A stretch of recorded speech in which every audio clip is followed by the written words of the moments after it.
नमस्कार, स्वागत है आपका। आप देख रहे हैं अपना बिहार। मैं हूं आपके साथ सुमित झा। शुरुआत सियासी गलियारे की खबर से करेंगे। जेडीयू और एलजेपी के बीच जारी जंग अब आर पार की लड़ाई बनती जा रही है, क्योंकि तीर ने चिराग के बंगले को चौतरफा भेद दिया है। एलजेपी के एक नाराज नेता का दावा है कि बड़ी संख्या में पार्टी के नेता और कार्यकर्ता 18 फरवरी को नीतीश की पार्टी का दामन थामेंगे। इधर तेज हुई सियासत के बीच वार पलटवार का दौर भी शुरू हो चुका है। मेरे साथ लोक जनशक्ति पार्टी का लगभग 5 दर्जन से ऊपर नेता लोग हो रहे हैं, जो राज्य स्तर से लेकर के प्रखंड स्तर तक के हैं। और अभी तो देखिए, अभी तो मैं मात्र ट्रेलर दिखाया हूँ, बहुत बड़ा सीन दिखाने जा रहा हूँ, जिस दिन 4 से 5 एमपी को अलग कर दूंगा। ये तेवर हैं चिराग पासवान के कभी वफादार रहे केशव सिंह की, जो लंबे वक्त तक एलजेपी के सच्चे सिपाही रहे, लेकिन विधानसभा चुनाव के दौरान पार्टी से भाव नहीं मिलने पर इस कदर मोहभंग हुआ कि अब तो चिराग के बंगले को ही नेस्तनाबूद करने की ठान ली है। केशव 18 फरवरी को बड़ा सियासी धमाका करने का दावा कर रहे हैं, तो पार्टी की ओर से इस दावे को खारिज किया जा रहा है और केशव जैसे नेताओं की जरूरत नहीं होने की बात भी कही जा रही है। लोग की वैसे पार्टी विरोधी गतिविधि रहने के कारण वैसे लोग हम लोग को पार्टी में जरूरत भी नहीं है। अभी जो हमारा पार्टी का नया संगठन बन रहा है, निश्चित रूप से हमारे आदरणीय स्वरूप में एक बढ़िया संगठन बन रहा है और निश्चित रूप से आने वाला समय में आप देखेंगे कि बिहार में लोजपा फिर पूरी मजबूती के साथ उभरेगी।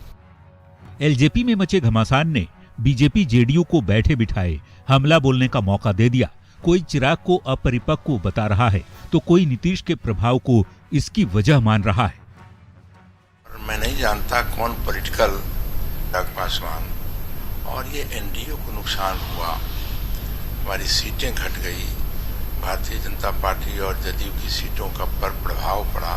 में उनके लोग कहाँ जा रहे हैं, कैसे जा रहे हैं, ये तो लोकतंत्र है, स्वतंत्र लोग है कि अपनी राजनीति किस दल के साथ करना चाहते हैं। निश्चित रूप से मुख्यमंत्री नीतीश कुमार जी, जो हमारे दल के भी नेता रहे हैं, मुख्यमंत्री भी हैं बिहार के, उनकी जो नीति है, नियत है और जिस प्रकार से उन्होंने बिहार राज्य को संवारा है पिछले 15 साल में, इससे प्रभावित होकर के बहुत से लोग आना चाहते हैं।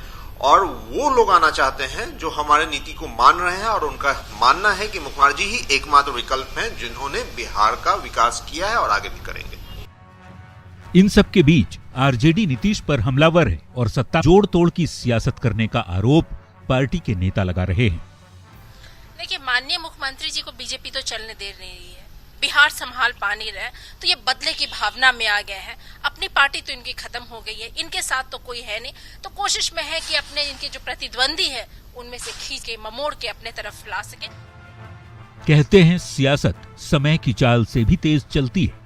कब कौन किसका साथ छोड़ दे और किसका दामन थाम ले, इसका सही अनुमान उन पार्टियों के नेता भी नहीं लगा सकते।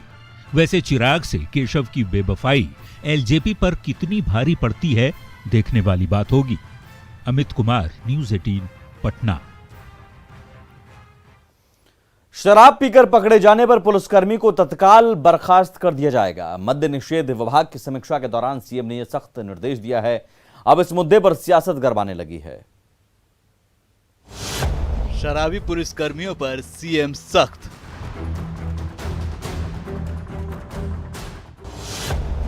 शराब पीने पर तत्काल बर्खास्तगी। शराबबंदी के बावजूद बिहार में शराब तस्करी रुक नहीं रही, यानी पूर्ण शराबबंदी को सफल बनाने में पुलिस विफल रही है। यही वजह है कि शराबबंदी के मुद्दे पर सीएम ने और सख्त निर्देश दिए हैं। मद्य विभाग की समीक्षा के दौरान सीएम ने निर्देश दिए कि शराबबंदी का कानून तोड़ने वालों पर सख्त कार्रवाई होगी और अगर कोई पुलिस वाला शराब पीते पाया जाता है तो उसे तुरंत नौकरी से बर्खास्त कर दिया जाए। हम लोग को जो कानून बनाते हैं उसका यूएसपी है कि जो कानून बनाते हैं उसमें सख्ती से लागू होता है। कहते हैं ना कि कहीं पे अगर हल्की चूक हो जाए या तालाब में एक मछली भी अगर सड़ने लगती है तो तालाब साफ करना पड़ता है, जरूरी है। सत्ता पक्ष के नेता सीएम के फैसले का स्वागत कर रहे हैं, तो विपक्षी नेताओं का कहना है कि बड़े लोगों को बचाने के लिए सरकार पुलिस वालों को बलि का बकरा बना रही है। आप जब तक उस सिंडिकेट को के खात्मे का निर्णय नहीं करेंगे, क्योंकि वो सिंडिकेट कहाँ कहाँ उसकी पहुंच है ये सब जानते हैं। तो मैं समझता हूँ इस तरह की रिटोरिकल कार्रवाई ये सिंबॉलिज्म है, सांकेतिकता है, और पूरी की पूरी नीतीश जी की सरकार सांकेतिकता में रहने में उस्ताद हो गई है। पुलिसकर्मी को कैसे बर्खास्त करेगी सरकार जब खुद ही शामिल है उसमें, तो बर्खास्त कैसे करेगी? दोनों की नहीं, इस तरह के शराबबंदी से तो अच्छा है कि शराब की बिक्री होनी चाहिए। नीतीश सरकार ने 2016 में पूर्ण शराबबंदी लागू की, तब नियम काफी सख्त थे। उस वक्त घर से शराब मिलने पर 5 से 7 साल की सजा का प्रावधान था। घर में न देने पर भी सजा हो सकती थी। नशे में पकड़े जाने पर 1 से 10 लाख का जुर्माना था। नशे में हिंसा या उपद्रव करने पर 10 साल से लेकर आजीवन कारावास का भी प्रावधान था। यही नहीं, महिलाओं को शराब के धंधे में लगाने पर आजीवन कारावास हो सकती थी। लेकिन जब कानून को थोड़ा नरम करने की मांग शुरू हुई तो सरकार ने 2018 में इसमें कुछ संशोधन कर दिए। शराब पीकर पहली बार पकड़े जाने पर जुर्माने को 50,000 कर दिया गया। पहली बार पकड़ा समय घटाकर 3 महीने कर दिया गया। यही नहीं, पहली बार पकड़े जाने पर अपराध को जमानती माना जाएगा और किसी के घर से शराब मिलने पर सभी सदस्यों को सजा नहीं होगी। मतलब नए कानून में सामूहिक सजा के प्रावधान को समाप्त कर दिया गया।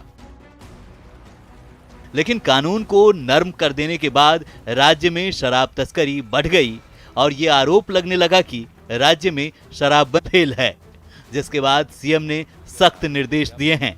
अब इस सख्ती से शराबबंदी को सफल बनाने में कितनी मदद मिलती है ये देखना होगा। न्यूज़ 18 के लिए पटना से अमित के साथ दिल्ली से अमितेश की रिपोर्ट। पटना में आरजेडी प्रदेश कार्यालय के सामने कनेक्टिंग रोड को बंद करने की कार्रवाई की जा रही थी, जिसकी जानकारी मिलने पर पार्टी नेताओं ने विरोध किया। सड़क तोड़कर फुटपाथ बनाया जा रहा था, जिस पर पार्टी ने ऐतराज जताया है। आरजेडी के राष्ट्रीय महासचिव श्याम रजक ने कहा कि राज्य सरकार ईर्ष्या की वजह से ऐसी कार्रवाई, लेकिन जनता सब देख रही है कि वहां से जब आता है तो पूरा होना चाहिए था, पूरा बंद होना चाहिए था। लेकिन आप एक दल के प्रति जो ईर्ष्या है, जो जलन दर्शाते कि इस तरह के कार्य कर रहे हैं, और जलनशील व्यक्ति ज्यादा देर रहता है। जलनशील व्यक्ति को समाप्त होना पड़ेगा। छपरा के मढ़ौरा प्रखंड का देव बहुआरा गांव सुरक्षा एजेंसियों के रडार पर है। गांव के 2 युवा जावेद और उसके भाई मुश्ताक को सुरक्षा एजेंसी ने रिमांड पर लिया है। जावेद को गांव से ही उठाया गया है, जबकि मुश्ताक को पंजाब से हिरासत में लिया गया है। माना जा रहा है कि जावेद और मुश्ताक बिहार से पिस्टल की डिलीवरी करता था। हालांकि परिवार वाले इसे नकार रहे हैं।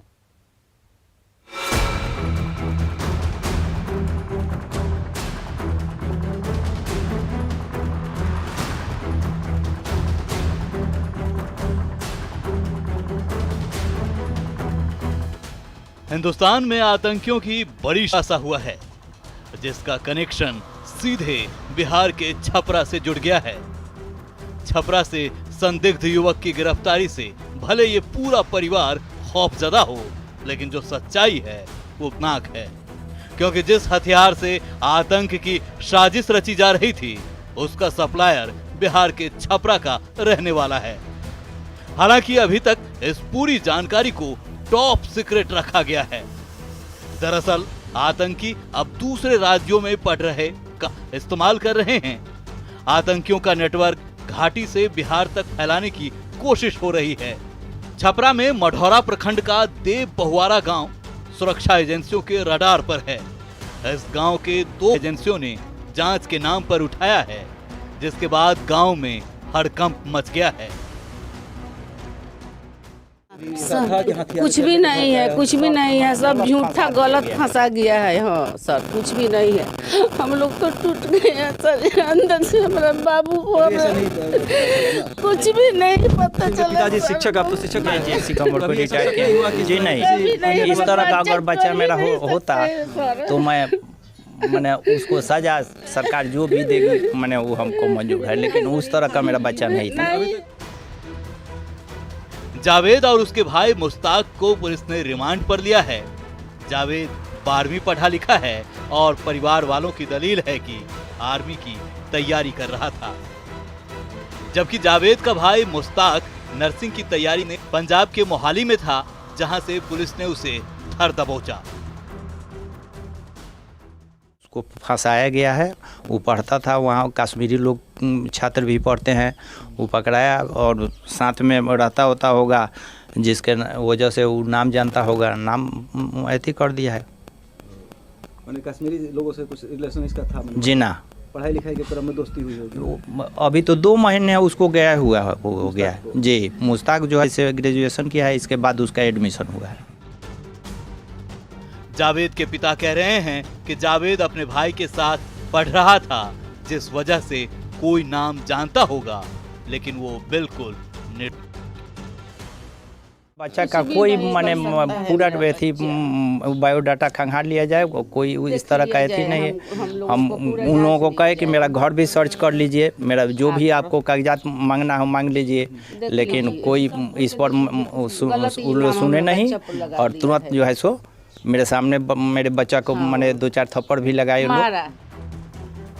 छपरा के देव बहुआरा गांव में सुरक्षा एजेंसियों की कार्रवाई से हरकंप है। गांव के लोग जावेद और मुश्ताक को आतंकी मानने के लिए तैयार नहीं हैं। वहीं परिजन भी समझ नहीं पा रहे हैं कि उनके दोनों बेटों को पुलिस ने क्यों गिरफ्तार किया है। हम लोग को कुछ जानकारी नहीं था। नहीं, ऐसा नहीं हो सकता है कि आर्मी के 3 बार वो निकाला है, 3 बार जावेद निकाल चुका है, समझिए एक चौथा बार के लिए फिर से वो मतलब एग्जाम देकर प्रयास कर रहा है। एक बार कान के लिए छट गया, बहुत मतलब सब थी है बच्चा। आर्मी में एकदम जाने का, देश का सेवा करने का उसका बहुत शौक था कि हम देश का सेवा करते हैं। ऐसा वो कांड नहीं कर सकता है, उसको फंसाया गया है। अब कौन आदमी फंसाया है, किस तरह से फंसाया, हम लोग को कुछ जानकारी नहीं। हम मेरा नजमा बेगम नाम। परिवार के लोगों का साफ तौर पर कहना है कि जावेद जो था एक देशभक्ति का जज्बा था, उसमें परीक्षाएं निकाल दी थी कि लेकिन किसी कारण से वो आर्मी में नहीं जा सका। इसके लिए वो लगातार प्रयास कर रहा था, लेकिन अब जब आतंकी कनेक्शन जुड़ने की बात सामने आई तो पूरा परिवार परेशान है। हालांकि अभी तक इसकी पुष्टि नहीं हुई है कि जावेद इस मामले में सीधे तौर पर जुड़ा हुआ है। उससे पटना में बताया जा रहा है कि पूछताछ हो रही है, लेकिन जैसे ही ये मामला सामने आएगा तो कुछ ना कुछ बातें छन के सामने। लेकिन परिवार जो है यहाँ काफ़ी परेशान दिख रहे हैं। अब वहाँ पंजाब में एजुकेशन ले रहा था मुश्ताक, तो हो सकता है कि फ़ोन से सीनियर लोग से बातचीत होता होगा, यही है। इसका कोई ऐसा नहीं, कुछ नहीं, वो एकदम सीधा साधा लड़का है। उसके फादर शिक्षक हैं, पढ़ाने के फेर में लगे रहते हैं। आतंक के छपरा मॉड्यूल से देश सन्न है। हर कोई आतंकी के स्लीपर सेल की सच्चाई जानना चाहता है।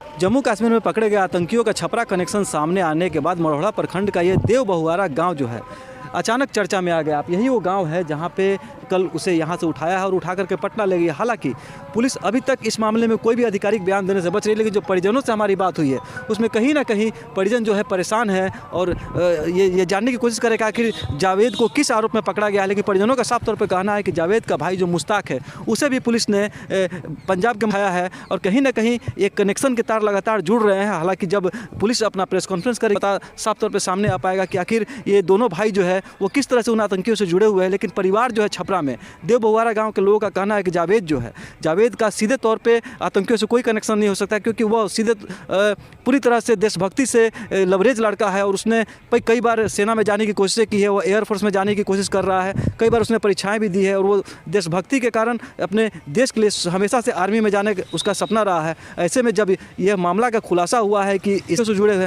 तो गाँव के लोग जो है वो कहीं ना कहीं काफ़ी परेशान दिख रहे हैं और लोगों का साफ तौर पर कहना है कि जो भी सच्चाई है वो सामने आनी चाहिए, क्योंकि अभी तक पुलिस का कोई भी अधिकारी इस पर कुछ भी बोलने को तैयार नहीं है। संतोष गुप्ता, न्यूज़ 18 छपरा। बिहार बोर्ड की मैट्रिक वार्षिक परीक्षा कल से यानी 17 फरवरी से शुरू होगी। परीक्षा को लेकर तैयारी पूरी कर ली गई है। 24 फरवरी तक चलने वाली मैट्रिक परीक्षा में 16,84,466 परीक्षार्थी शामिल होंगे। कोरोना की रफ्तार धीमी होने के बाद बिहार में पठन पाठन पटरी पर लौट चुकी है। इसी क्रम में बुधवार से बिहार बोर्ड परीक्षा शुरू हो रही है। 17 फरवरी से 24 फरवरी तक चलने वाली मैट्रिक परीक्षा में 16,84,466 परीक्षार्थी शामिल होंगे। सबसे ज्यादा गया, सारण, पूर्वी चंपारण और पटना जिले के परीक्षार्थी परीक्षा में शामिल होंगे। इस बार 2020 की तुलना में 1 से अधिक परीक्षार्थी शामिल हो रहे हैं। कोरोना संक्रमण को लेकर इस बार परीक्षा केंद्रों की संख्या बढ़ा दी गई है। इस बार कुल 1525 परीक्षा केंद्र बनाए गए हैं। हर जिले में 4-4 मॉडल केंद्र भी बनाए गए हैं। सभी केंद्रों पर धारा 144 लागू रहेगी। कोरोना के सभी गाइडलाइन को इनके दौरान पालन करना जरूरी है। मास्क के बिना प्रवेश नहीं करने दिया जाएगा। तो जरूरी है परीक्षा केंद्र पर जाने से पहले गाइडलाइंस पढ़ लें और समय पर परीक्षा केंद्र पर पहुंच जाएं। न्यूज़ 18 के लिए पटना से रजनीश कुमार की रिपोर्ट। बसंत पंचमी के मौके पर मुख्यमंत्री नीतीश कुमार ने मां सरस्वती की पूजा की। सीएम पूर्व मुख्य सचिव अशोक कुमार सिन्हा के आवास पर आयोजित सरस्वती पूजा में शामिल हुए। नीतीश कुमार ने सभी को पूजा की बधाई दी और कहा कि सबका ज्ञान बढ़े।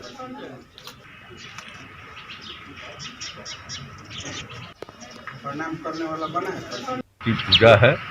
सब लोगों को हमारी शुभकामनाएं और लोगों का ज्ञान बढ़े। आज की ये पूजा क्या ज्ञान की प्राप्ति के लिए। बिहार विधानसभा में पहली बार सरस्वती पूजा का आयोजन किया गया। स्पीकर विजय कुमार सिन्हा खुद पूजा में शामिल हुए और मां सरस्वती। इस दौरान विधानसभा के सभी पदाधिकारी और कर्मचारी मौजूद रहे। विधानसभा की लाइब्रेरी में पूजा का आयोजन किया गया। स्पीकर विजय कुमार सिन्हा ने कहा कि सब कुछ ज्ञान पर ही चलता है। इससे पहले विधानसभा में सरस्वती पूजा का आयोजन नहीं होता था, लेकिन ज्ञान का काम यहाँ ज्यादा होता रहा है। ऐसे में इस आयोजन को करना बहुत जरूरी था ताकि लोगों में ज्ञानवर्धन हो और भाईचारे के साथ लोग काम करें। देखिए, हम लोग महासंकट से मुक्त होकर एक नई सदी की ओर प्रवेश कर रहे हैं और ये 21वीं सदी बिहार के लिए बहुत ही महत्वपूर्ण है। बिहार महत्व तो देश के अंदर बिहार का एक अपना अलग स्थान बनेगा और माता सरस्वती के कारण सभी गुण सम तज रजोगुण का प्रवेश भी इसी दिन से होता है। और माँ सरस्वती विद्या की देवी है, ये विद्या का मंदिर है। यहाँ से सभी के मन, बुद्धि, आत्मा की पवित्रता के साथ साथ एक नया वातावरण, नई ऊर्जा, नया उत्साह लोगों के मन में आए, सभी की इच्छा हुआ। बिहार में पूरे धूमधाम के साथ विद्या की देवी मां सरस्वती की पूजा की जा रही है। पटना सिटी के नालंदा मेडिकल कॉलेज अस्पताल परिसर नर्सिंग कॉलेज की छात्राओं ने मां सरस्वती की विशेष पूजा की। इस मौके पर नर्सिंग छात्राओं ने एक दूसरे को रंग गुलाल लगाकर बसंत पंचमी की शुभकामनाएं दी। वहीं फिल्मी धुनों पर छात्राओं ने जमकर किया।